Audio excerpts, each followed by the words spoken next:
हिंदी च गल करा पंजाबी च गल करा?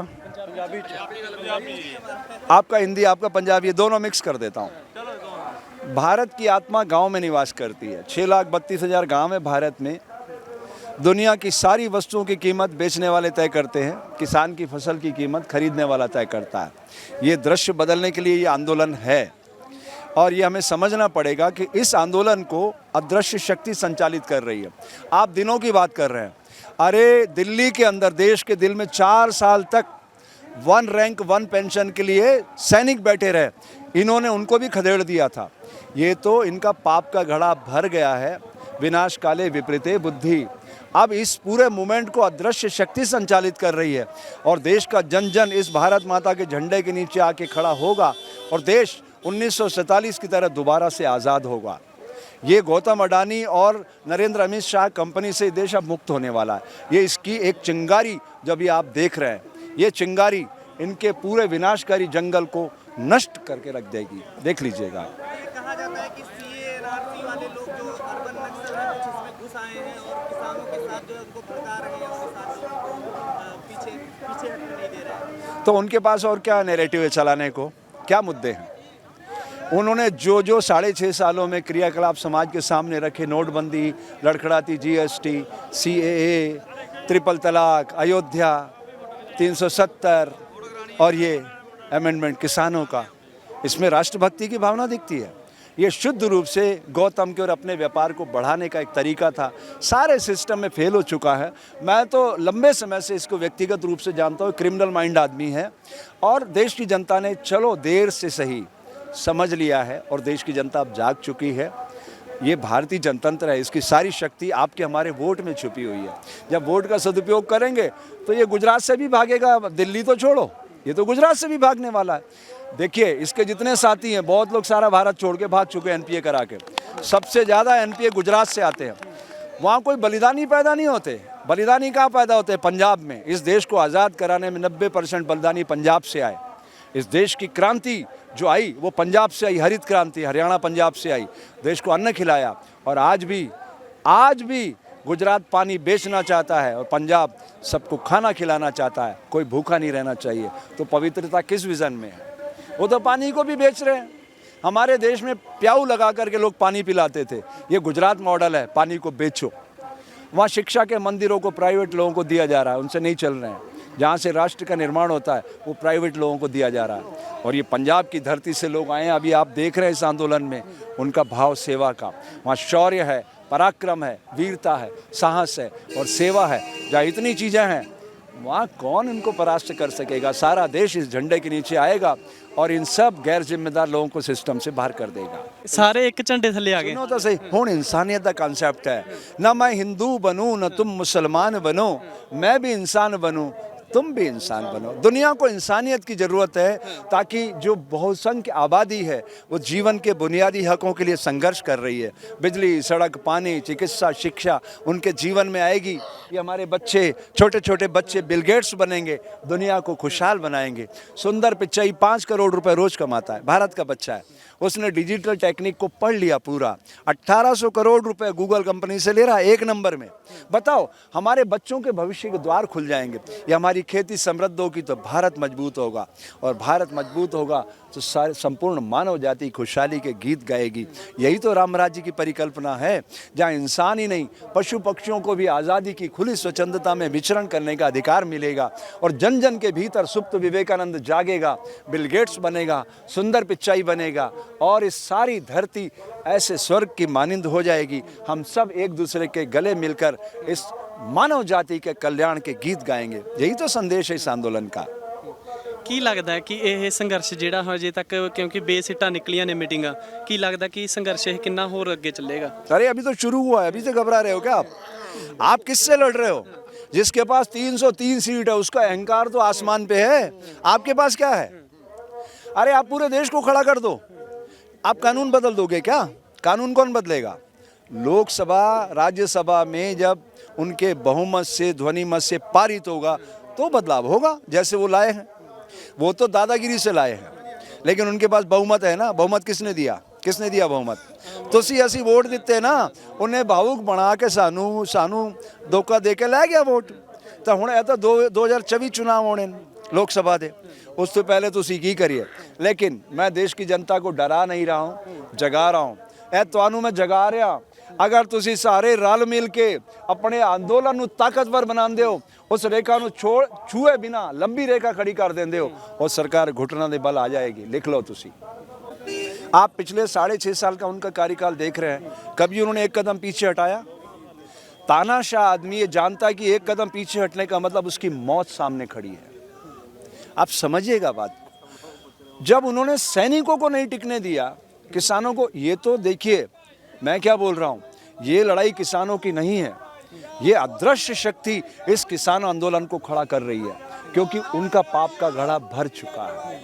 विनाश काले विपरीते बुद्धि, उनको ये समझ नहीं आ रहा है कि हम इनको कैसे दबाएं, इसलिए वो अलग अलग नैरेटिव मीडिया के थ्रू चलवा रहे हैं। जो नेशनल मीडिया है, जो उनका पालतू तोता है पिंजरे का, वो उन्हीं का नैरेटिव चला रहा है।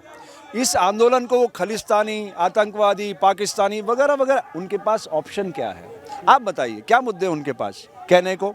जब सारे देश का किसान एकजुट हो गया है, अब क्या मुद्दा उनके पास कहने को? आप एक बार बताइए, किसानों के लिए बिल लाए हैं ना, वो किसानों का जीवन बदलना चाहते हैं। किसी किसान संगठन से पूछा? एक पिट्ठू संगठन है उनका, भारतीय किसान संघ, जिसको भी दबाव में लेकर के उन्होंने बयान जारी करवाया। उनकी भावना नहीं है, क्या करें, वो मजबूर है, क्योंकि हमारी जो जनतांत्रिक व्यवस्था है उसमें सबसे ताकतवर पोस्ट प्रधानमंत्री का है। जब ये पोस्ट बनाया गया था तब इंच मात्र लोग सत्य बोलते थे, झूठ बोलने से डरते थे। अब ये तो हमारा पंत प्रधान ही फर्राटेदार झूठ बोलता है। अब उसमें से सच आपको पकड़ना पड़ेगा। और आप, मैं नेशनल मीडिया से कोई अपेक्षा नहीं करता हूं, लेकिन आप जो यूट्यूब मीडिया है ना, सोशल मीडिया, आप लोगों से अपेक्षा करता हूं कि उनकी गलतियों के सामने आप अपना पक्ष दिखाओ। उनको मत छुओ, आप उनको कहने दो। अरे आपका टीआरपी बढ़ने वाला है, देश की जनता सच सुनना चाहती है, वो अपने आप ही सिस्टम से बाहर हो जाएंगे। तो आप क्यों टेंशन पाल रहे हो? आपको तो खुश होना चाहिए कि आपको मौका मिल रहा है आगे बढ़ने का। आप तो उनका स्वागत करिए और उनको प्रोत्साहित करिए कि हाँ, आप यही नैरेटिव चलाओ जो आप चला रहे हो, अपने आप सिस्टम से बाहर हो जाएंगे वो। विपरीत परिस्थितियों में ही आप अपनी ऊर्जा का प्रदर्शन कर सकते हैं। एक जो ताकतवर नाविक होता है वो विपरीत परिस्थितियों में अपनी नौका को चलाता है। जब परिस्थितियाँ बहुत ज़्यादा ऐसी आ जाती हैं विकट, तो इंसान फिर जीने और मरने की स्थिति में जब पहुंच जाता है तब अपने अंदर की शक्ति को पहचानता है। तो ये मैं आप सबके भाग्य को बधाई देता हूं। चाहे नरेंद्र ने मानसिक बीमारी के कारण ये परिस्थितियां निर्मित की हो, लेकिन अब इस देश का जन जन एक नई ऊर्जा से स्पंदित होगा, अपने वोट की कीमत भी समझेगा और भारत को बनाने में जिम्मेदार भूमिका में भी आएगा। इसलिए मैं आप सबके भाग्य को बधाई देता हूं। विकृतियां जब चरम पे होती तो बदलाव की बयार आती है। आप झंडा एवरेस्ट पे जाके गाड़ सकते हो, बीच में नहीं दिखेगा। जब लोहा आग में तपता तो फौलाद बनता है, सोना शीशे में जलता तो शुद्धता को प्राप्त होता है, जल 100 डिग्री पर तपता तो भाप के रूप में तब्दील होता है। समझ रहे हैं? ये मैंने सूर्य की किरणों को अपने शरीर पे धारण कर रखा है। ये सूर्य जन्म और मृत्यु का संदेश देता है। ये कहता है कुछ समय के लिए हमें मानव जीवन मिला है, आओ इस प्रकृति की बगिया को गुलजार करते हैं। ये संदेश हमें सूर्य देता है, प्रकाशित करता है। उसके सामने अंधेरा कभी टिका है न टिक सकता है। तो ये अंधेरे रूपी ये दैत्य, ये नर पिशाच नरेंद्र जैसे कितने आएंगे और समय के प्रवाह में बह जाएंगे। वो अचल ग्रह हमेशा जगत को प्रकाशित करता रहेगा। यही इस रंग का संदेश है समाज को। कंप्यूटर बाबा आए थे अभी मध्य प्रदेश में, लोकतंत्र बचाओ यात्रा, मैं भी उनके साथ गया था। उनका सारा आश्रम खदेड़ दिया, 50 साल पुराने आश्रम को डिमोलिश कर दिया, एक रात में उनको अंदर कर दिया। कई दिनों तक जेल में रहे, इंदौर जेल में वो। तो ये डर और आतंक का माहौल बना रहे हैं, ये सत्ता के बल पर ये दुरुपयोग कर रहे हैं ना शक्ति का। बात ये है 20 साल में अगर मेरे यहाँ एक खिड़की खुली हुई है उसको भी इजमेंट्री राइट प्राप्त हो जाता है, वो खिड़की आप बंद नहीं करवा सकते एज पर रूल, कानून के हिसाब से। 50 साल पुराना आश्रम, अनगिनत जनप्रतिनिधियों का पैसा लगा हुआ, वो मध्य प्रदेश सरकार में मंत्री था, बावजूद उसका आश्रम डिमोलिश कर दिया। 151 में जमानत नहीं हो रही थी उस आदमी की कई दिनों तक। अर्नब को उसमें 306 में जो आत्महत्या के लिए उकसाने में आरोपी है, 24 घंटे में सुप्रीम कोर्ट ने जमानत दे दी उसको। और ये कहा कि आप जमानत का वो पैसा बीमा भर दो आप जेल के अंदर। और दूसरी तरफ कंप्यूटर बाबा, ये देश के संविधान की धज्जियाँ उड़ा रहे हैं ये लोग। और ये भारत जो है ये संविधान से चलता है। और हम सबको संविधान की आत्मा से जुड़ना होगा, तो भारत एक ताकतवर लोकतांत्रिक देश बनेगा। अभी नहीं है, अभी तक किसानों को फुटबॉल की तरह इस्तेमाल किया जाता रहा है, लेकिन अब किसान भी ज़मीन पर ताकत से खड़ा होगा और देश का जन जन भी इनका सहयोगी बनेगा और एक नए लोकतंत्र का उदय होगा, ऐसा मेरा विश्वास है। एक अंतिम सवाल ये घराने हैं, इनको चला कौन रहा है? आप उसको मत देखो, उस गरीब बच्चे को। सुधीर क्या बोल रहा है? DNA का एक प्रोग्राम चलाता है, वो क्या बोल रहा है? उसको तनख्वाह कौन दे रहा है? उस कारपोरेट हाउस का असली मालिक कौन है? उसके ऊपर कितना NPA पता है आपको? जो राज्यसभा का मेंबर भी है, जी न्यूज़ का मालिक, आप उसको देखो ना। आज मुझे आप खाना खिला रहे हो तो मुझे आप अल्लाह अकबर कराओगे, अवर फादर कराओगे, वाहे गुरु कराओगे, तो मेरे को करना पड़ेगा ना। मेरी जीविका आप चला रहे हो तो मैं किसके गीत गाऊंगा? आप बताइए। सिंपल सी बात है साहब। आप उस मीडिया के बारे में, वो कारपोरेट मीडिया है, वो सब धंधे वाले लोग हैं, उनके धंधे सारे खत्म कर देगा वो एक दिन में। एक दिन भी नहीं लगाएगा, दूसरे दिन सारा खेल खत्म, तंबू उखाड़ देगा उनके। सिस्टम की ताकत का वो आदमी दुरुपयोग कर रहा है। वो मनमोहन सिंह जी थोड़ी है कि देखेगा इसमें देश का नुकसान नहीं होना चाहिए, सोचेगा 10 बार। ये तो शूट टू किल, खून का बदला खून, उसके दिमाग में खूनी वायरस है। ये तो ऊपर वाले ने लाज रख ली दिल्ली में, नहीं तो गुजरात की तरह खून बहाता। ये जो शाहीन बाग वाला मैटर था, नदियां बहा देता खून की है। इसने तो पूरा पुलिस को ओपन कर दिया था। अमूल्य पटनायक ऐसे हाथ बांध के खड़ा था, जो CP था दिल्ली का। क्या ये ड्यूटी होती है पुलिस वाले की? एक IPS बनता है 15 लाख बच्चों में से, उसको कोई नरेंद्र मोदी ने IPS बनाया था, लेकिन चूंकि इनकी पोस्टिंग गृह मंत्रालय करता है, आप समझिएगा, सारी ताकत गृह मंत्रालय के हाथ में है।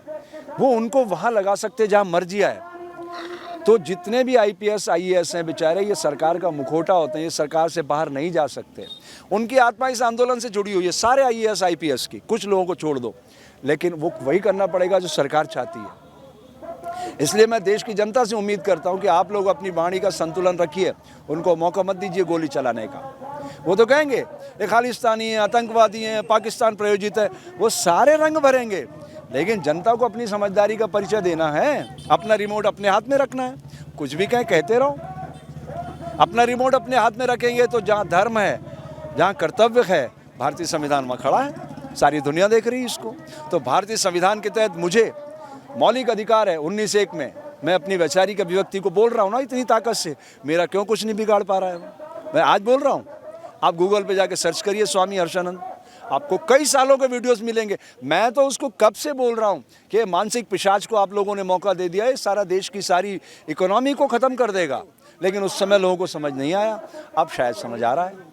ये सब प्रकृति हमारी बात को कहीं ना कहीं से इस्टेब्लिश कर रही है कि वाकई में हमने बहुत पहले उस व्यक्ति को समझ लिया था। चलो देर आया दुरुस्त आया, प्रकृति हम सब पे कृपा करेगी और ये अदृश्य शक्ति जो संचालित कर रही है इसको परवान चढ़ाएगी।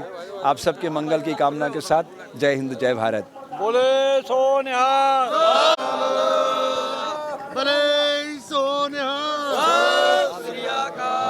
ਦੇਸ਼ਾਂ ਵਿਦੇਸ਼ਾਂ ਵਿੱਚ ਬੈਠੇ ਸਾਰੇ ਦਰਸ਼ਕਾਂ ਨੂੰ ਗੁਜ਼ਾਰਿਸ਼ ਕਰਦੇ ਹਾਂ ਕਿ ਵੱਧ ਤੋਂ ਵੱਧ ਸਾਡੇ ਚੈਨਲ ਸਬਸਕ੍ਰਾਈਬ ਕਰੋ ਤੇ ਘੰਟੀ ਦਾ ਬਟਨ ਜ਼ਰੂਰ ਦਬਾਓ ਨਵੀਆਂ ਤੇ ਤਾਜ਼ਾ ਖਬਰਾਂ ਸੁਣਨ ਦੇ ਲਈ।